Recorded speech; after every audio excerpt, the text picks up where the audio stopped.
Que vantagem teria alguém de comprar um Gold Card por 5 milhões de dólares em vez de investir num EB5 de 1 milhão e 50 mil dólares? Esse é o maior contrassenso desse anúncio. De verdade, não faz o menor sentido para nenhum tributarista, economista que seja, você vender um green card. Primeiro, ele alega que, ou pelo menos alegou-se ali durante o anúncio, que existe um problema muito grande no EB5, de que existem muitas fraudes no EB5, muita lavagem de dinheiro no EB5, enfim. Não é uma afirmação de toda falsa. De fato, é verdade. A gente conhece algumas pessoas que já investiram e não receberam o valor de volta no EB5. Por isso é muito importante quem vai investir em centro regional pesquisar, ter certeza que é uma empresa com histórico positivo, que já fez investimento outras vezes, fazer o due diligence daquele investimento para saber se está tudo certo, para ter a garantia de receber aquele valor de volta, né? E de fato, é possível sim ter uma lavagem de dinheiro. É muito conhecido no meio da imigração, muito discutido entre os advogados, por exemplo, um modelo que existe entre os indianos de investimento com o EB5.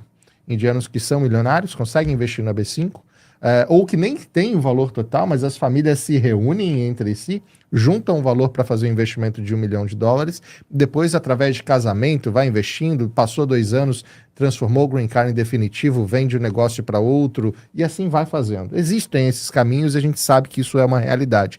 Mas isso não justifica descontinuar um projeto que é tão benéfico, que traz tanto investimento para os Estados Unidos. Porque você tem, no final das contas, a expectativa de receber o valor de volta. Sempre vai ter a expectativa de que você vai fazer um investimento e receber o valor de volta. Vamos pensar nessa proposta dele.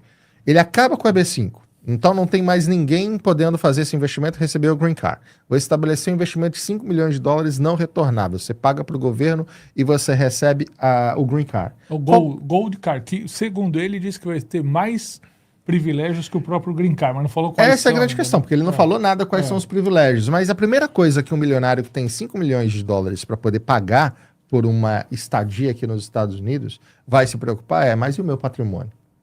Meu patrimônio está lá protegido numa ilha fiscal ou num país onde eu tenho uma tributação menor. Se eu me torno residente dos Estados Unidos permanente, eu me torno residente fiscal. Se eu me torno residente fiscal, eu sou obrigado a tributar aqui. E muito provavelmente quem tem 5 milhões para poder comprar um Golden Card, ele com certeza tem uma renda que vai se encaixar ali nos 44% de tributação. Ele vai querer todo ano ter a renda dele tributada em 44% por se tornar residente nos Estados Unidos? Acho muito difícil. Esse milionário não vai querer ser tributado aqui. Então, é uma conta que não fecha.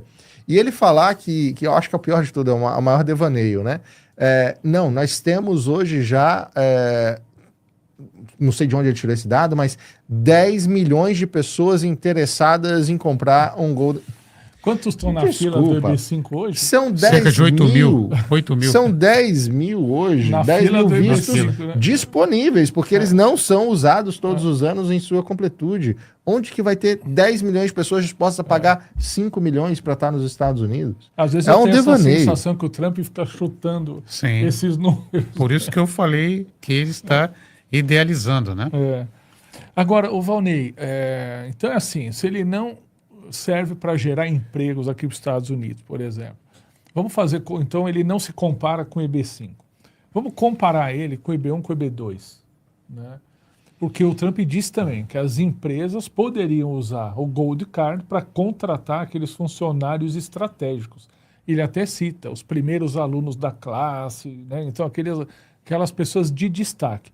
Que vantagem uma empresa teria de usar o Gold Card pagando 5 milhões de dólares para contratar um imigrante qualificado, sabendo que existe o EB1 e o EB2? E também o visto L1, L1A para executivos, para transferidos também, né? Outras modalidades de vistos que ele pode também oferecer, como sponsor, seria muito mais barato, não tem o mínimo sentido, a mínima lógica.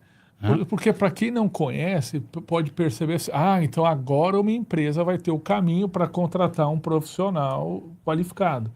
Mas não é verdade, né? Ela pode trazer com o EB1A, se o profissional é extraordinário, como o próprio Trump sugeriu. Sim. Pode usar o EB2 para trazer, né, um profissional excepcional. E aí Sim. não é o NW, é o EB2, né, sponsorado, patrocinado pela empresa, e o próprio EB3, né, superior, que exige EB3. o bacharelado, né, com custos de processo, sei lá, deve custar Ínfimo, 10 mil ínfimo. dólares, né, com tudo deve custar 10, 11, 12 mil dólares para contratar um profissional, né. Que vantagem a empresa veria em usar um Gold Card para contratar um profissional estratégico? Abrindo mão da proteção do seu patrimônio, como disse o doutor Davi, depois que você é residente fiscal nos Estados Unidos, você declara todas as suas rendas globais. Isso realmente vai valer a pena. Nós temos na história recente de Orlando, né? Aqui todo mundo se conhece na cidade. Nós temos grandes personalidades do Brasil, empresários, né? Alguns deles não estão mais entre nós, faleceram há pouco tempo, mas grandes personalidades do Brasil que têm residências, têm casas aqui. Mas eles não moram aqui. Eles não vêm para cá. Eles vêm para cá para passar as férias, mas não ficam aqui a ponto de se tornarem um residente fiscal. Isso é uma realidade. Mas tem os que moram, né? Eu sei que você está falando do Silvio Santos, É. que faleceu recentemente. Tio Gugu também, os Também. milionários, né? Também. Tem vários milionários aqui.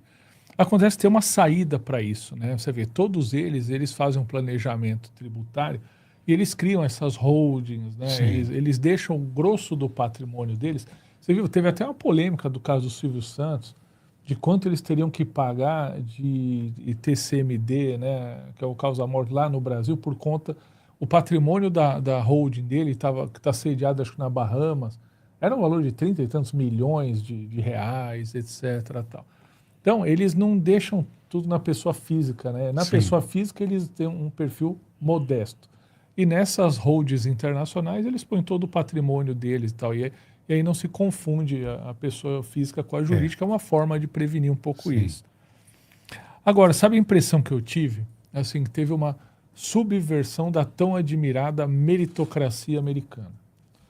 Quando a gente falava de meritocracia americana, a gente estava falando de quê? De esforço e recompensa, né? Meritocracia é as pessoas que tinham bom currículo, que estudaram, têm bom desempenho, têm prêmio, e não necessariamente são ricas, né? Aliás, quantos clientes nossos são excepcionais profissionais, né? A gente já analisou currículos aí de gente que é impressionante e que são contemplados com os vistos EB1, EB2, EB2NW. A minha impressão é que agora o Trump ele simplificou essa análise. É bem sucedido quem é rico, ou quem é rico é bem sucedido. Ele criou essa relação. Foi o que você falou lá no anúncio dele, ele disse, vamos trazer essas pessoas que são extremamente ricas, ou que são muito ricas, extremamente bem-sucedidas, né? E aí ele já completa, porque se o cara é rico, bem-sucedido, ele vai pagar muito imposto e vai gerar muito emprego. E um dos repórteres lá no dia do anúncio perguntou para ele, mas escuta, quer dizer que então um oligarca russo Sim, vai eu vi. poder comprar esse visto? E quando ele cita oligarca russo, ele está falando claramente um pouco do que o Davi falou aí, né? Um dinheiro mal explicado, um dinheiro, né, talvez fonte de relações mal explicadas com o governo, né? Então, eu falo assim, então um oligarca russo que é rico, né, que tem esse dinheiro e às vezes por origem duvidosa, vai poder comprar esse visto? Você lembra qual foi a resposta dele? Falou sim. E eu conheço vários oligarcas russos que são boa gente, ele ainda falou isso, que são meus amigos e tal. Então essa é uma das críticas que está se desenvolvendo, né, nesses últimos dias, que foi isso. Falou, ué, mas cadê a tão admirada, propalada meritocracia americana, que o que vale é realmente o desempenho da pessoa, o esforço da Sim. pessoa, e não apenas a profundidade do bolso dele. Outra crítica também é que países que implantaram o Golden Visa, pouco tempo depois, cancelaram esse programa. Por quê? Porque também trouxe um impacto negativo na sociedade. Por exemplo, né, Espanha, Portugal, esses países disparou, eles viraram locais muito procurados, né, que são locais, normalmente países de grande apelo turístico, e as pessoas, então, que tinham condições, iam lá, compravam um imóvel, faziam um investimento, o preço dos imóveis disparou. Esses países agora estão enfrentando problema sério de moradia, né? e acabaram tendo que cortar esse programa para tentar consertar esse estrago feito. Eu vi isso também, mas eu vi também diferença, porque acho que só Chipre e Malta, se eu não me engano, e tinha um Gold Visa, Golden, né, no caso deles, parecido com isso que o Trump quer dizer, que era um dinheiro pago para o governo. Ah, sim. O de Espanha, Portugal, Sim, acho que do próprio Canadá, era investimento.